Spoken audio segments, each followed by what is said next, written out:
Singh has dedicated his life to providing medical services worldwide to those people who need it the most. Dr. Swaiman Singh volunteered his medical services during the Black Lives Matter protests in America and is now volunteering to serve a wave of Ukrainian refugees arriving at the Poland border.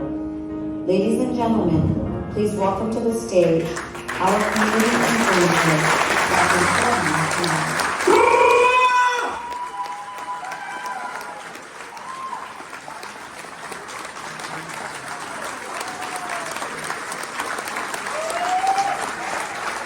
And to give this award, please join us, Andolan Singh and Swaiman Singh Fellow. Please come on up and give this award.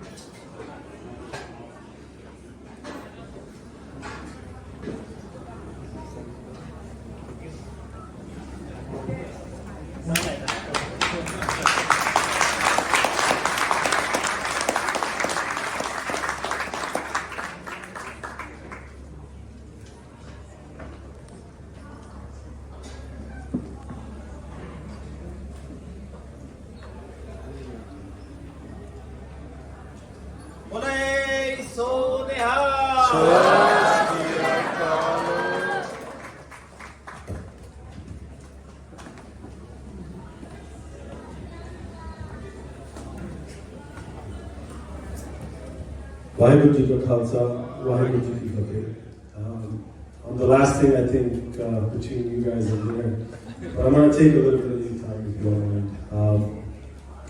So it's been a lot of tough days trying to adjust back to life, jet lag.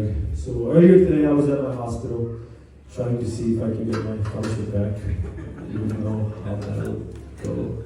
So I was talking to some of the fellows. One is our radiology fellow, and I was talking to my co-fellow, the interventional fellow, because I would have finished my interventional cardiology fellowship in about 3 months. So we were talking about the package, so what package he was going to get. So this is the time, if your goal was to make millions of dollars, you walk out because you don't want to follow what I did. So basically, I was sitting outside of GME, and I was trying to wonder how I got there. There's life that is there, and there's a life that I chose. And I got there because of a reason. There's a reason I became a doctor. So I want to kind of take you there, how I got to where I am today. So basically, my grandmother, she was an American citizen. She died from a heart attack. She died on a stretcher in an American hospital. And what I was told was she didn't get the care that she needed. Probably because she didn't have insurance, or maybe it was because of her skin color. So then I knew I wanted to be a doctor. I wanted to be a doctor for those who couldn't afford the care. So I worked hard. My parents pushed me, my brother pushed me, my family pushed me, my sister pushed me. My environment pushed me, my village pushed me, that I needed to be a doctor for them. As an immigrant, saw the pain of the people who didn't have insurance. My dad didn't have insurance. So wanted to be that doctor for those people who might not have the insurance because they couldn't afford the insurance. Maybe because they're illegal, they don't have the money. So I wanted to be that doctor. So I went to medical school. I did okay. Let me take you back a little bit before. So I was in college. I became a tutor. I tutored a couple of subjects in college.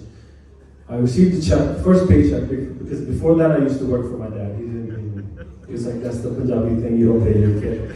So I was like, okay, if a white guy comes and says, hey, does your dad pay you? I was like, no, he gives me clothes and gives me food. So that's the way he taught me, you don't get paid. So, but my first paycheck came during college, and I was a tutor, and I think it was for about $1,000. And it was a tough decision. The decision was, do I put speakers in my car, or do I send this money to India for a library? It was a really tough decision. Trust me, it was a tough decision. I sent the money for a library in India. That was my first donation. Okay, so I went to college after that, and then medical school came, and during our graduation, everybody was supposed to say, where do you think this person will end up? So everybody got a certificate, and my certificate said, most likely to go back to Punjab and give free medications. All right, fine. So I thought, my inside was I wanted to get a Rolls Royce, I wanted a big house, but everything was kind of lining up for something else. So I got out of medical school, and I went for my first internal medicine residency interview. It was at Mount Sinai, and we're sitting down and we're discussing, and she's asking, the doctor's asking me questions like, why do you want to be a doctor? And my answer was, I want to be a doctor because I want to help people, and I want to help those people who don't have money, and I'm not going to take any pay, and I'm only going to take enough money that I can just survive. And she was looking at me like, are you serious? Like, what are you talking about? And I was like, am I serious? Is this really me? Like, So I, for about 5-10 minutes, went on and realized that she wasn't listening. And the facial expressions told me she didn't believe me. And I was so, I don't know if I was hurt or I was kind of, that this is not the life. This is not the life. The life that I was talking about in that room, that's not the life. So after that, I gave many interviews, and none of the interviews did I ever mention, I want to do this for free, I want to do, no. I want to be an internal medicine doctor, I'm going to go to cardiology, I'm going to be an interventional cardiologist, I'm going to work for your hospital because I want to help people in your local community as an interventional cardiologist there. Nothing about free, nothing about giving, no, that's not what you're supposed to. So I got into my residency, I got into my cardiology fellowship, passed all the exams, great scores, passed my echocardiogram board exam. Things were looking good, got into my interventional fellowship, and then the Kisan Andolan happened. The images on TV didn't make sense to me. People were getting hit with sticks in the heads. There was a guy giving CPR with one hand, and I'm like, what's going on? These are my people. This is why I became a doctor. It's COVID. I should go. I don't know what, something clicked, and I said, I should go. And I went, and I couldn't come back.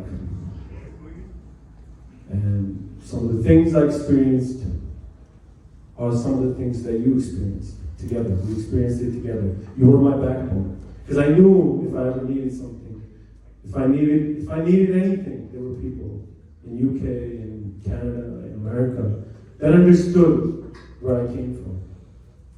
And if these people needed anything, I know they would show up. Because that's their values. They would show up for their people. So you were with me wherever I was. Days were tough. January 26th was a very tough day. I could go on and tell you how it happened, how we were cheated. I could go on. It was right there, everything. I saw it with my own eyes. I heard it. Everything happened in front of us. We know what happened. We know what happened. You can't. Social media can lie to us.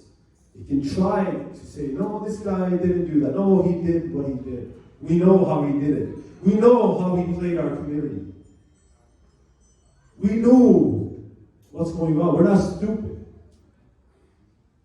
So I ask you, do not let social media guide you. You went through it with us. You know what happened. You know what happened. January 26th happened. Lakhimpur happened. Kanal happened.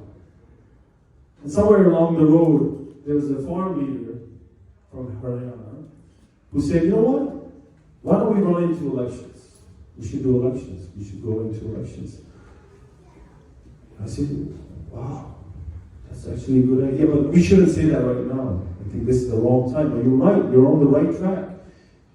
Farmers are the backbone of the country.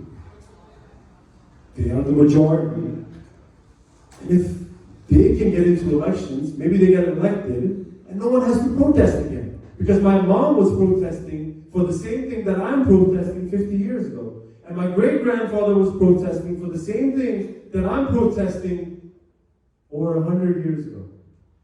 That maybe, for once, the farmers come into play, the laborers come into play, they form the government, that no one has to protest again. That they actually get what they deserve. I felt for them. And I thought other people would fall for it too. It just made sense to me. When you're looking at those people living on the roads, dying in your hands, and somebody tells you that that doesn't have to happen, you fall for it. Because you think there might be better days. So we fell for it. So there was the election. Results happened, it's fine, they were good. I did whatever I had to do, and I got on the plane and I came back. And when I came back, I got a text message. 7 people were lathi-charged in the middle of the night, and they're in the hospital. So what did you achieve? What did you achieve in 12 months? You're in the same place. Did you achieve anything? Yes, I achieved something. I achieved something. I will tell you what I achieved, my values. You can't break me, you can't bend me. You can't break me, you can't bend me, you can't kill me. When I stand against inequality, you can't break me, you can't bend me. Because I'm a Sikh, because I'm a Punjabi. You can't break me, you can't bend me. When I stand up,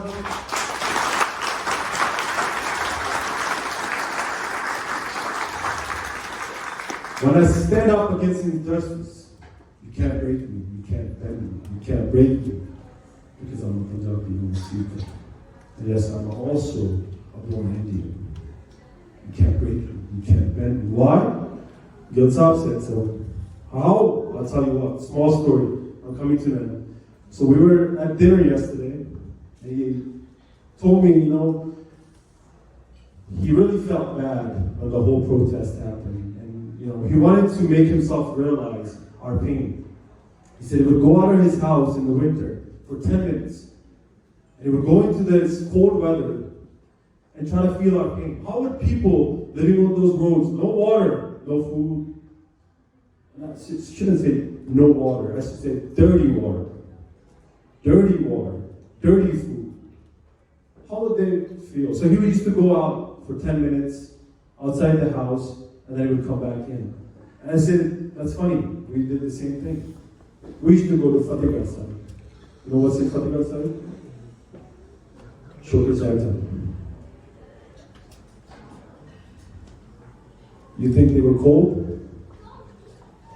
You ever been to the Thanda Butt?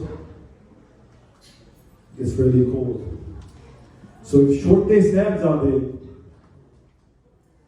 were not broken, if short day Sahibzade couldn't be broken in that Thanda Butt, in that cold weather, you can't break me.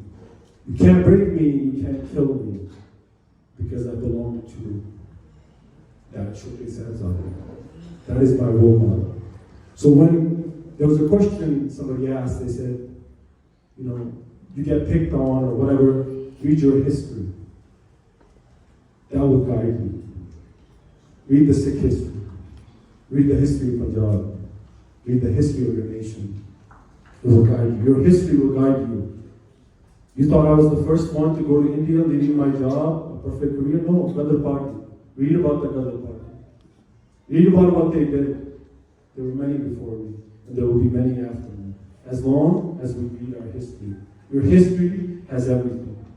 You're getting B's in school? I'm talking to the little kids. You're getting B's in school? Read your history. That's what I did. Read about Hari Singh Nalwa, read about Banda Singh Bahadur, read about the Chote Sahibzade. You're living the life that they never had. They gave up their life for your freedom, that you could live freely. And today, some people want to say, oh no, that guy, that Bhagat Singh, he's no good. He's no good. Brother, one quick question. I'm asking it against the will of our president, like we are over time. Just one quick question. What do you think is the biggest achievement we had in Kisan Morcha, and what do you think is the biggest failure we have, which we need to improve if something like this has to happen? We know that you've been the face of the Morcha among many others. So what do you think, being like a first-hand experience, what is the biggest achievement, or what is the one thing you would want that community has to improve, so that if something has to happen again, what do we do? Sorry if I'm thinking. So the biggest achievement is all of us coming together. So my biggest achievement, you did didn't care if somebody was a Hindu. You didn't care if somebody wanted to pray to their cow because the cow gave them milk. You didn't care. You saw a human being in them. You saw humanity in them. You didn't care if there was somebody who's Muslim who wanted to pray. You wanted to pray with them. The Kisan and Andolan brought you together. The caste, the religion, don't lose it.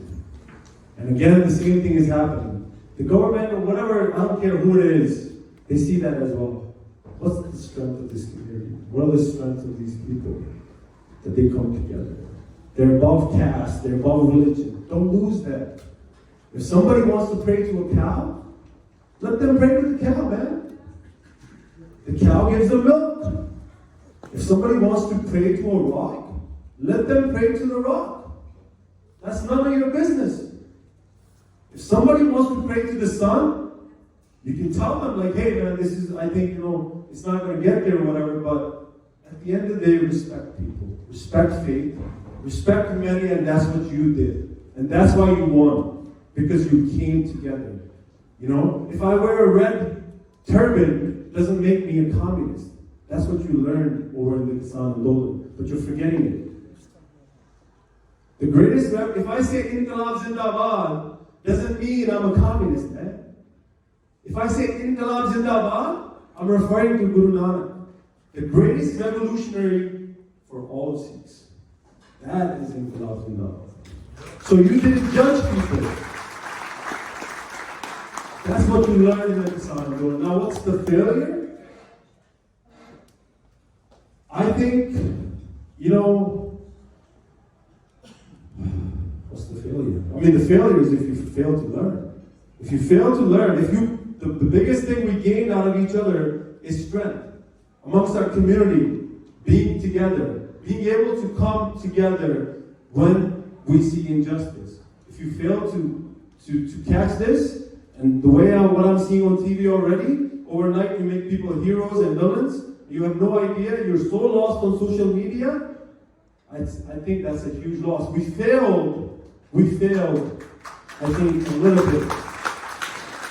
And I can tell you why we failed. On the aspects we failed is because there's a huge level of illiteracy in Punjab. And that's something we need to work on. We need to work on bringing medicine. Obviously there's a big lack, that's on me.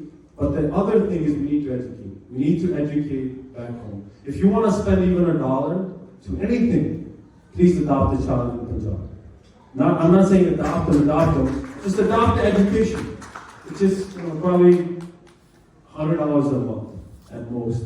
Adopt a kid, hopefully from the Kisan Andolan. Somebody who gave themselves up during the Andolan. Adopt their kid, their grandkid. So I think education is something that's lacking in Punjab, and if our community wants to grow, somebody was talking about the Jews, you can only do one thing. Don't leave those guys behind, man. I know our life is good, but if you can do one thing, one favor for Punjab is educate kids in Punjab.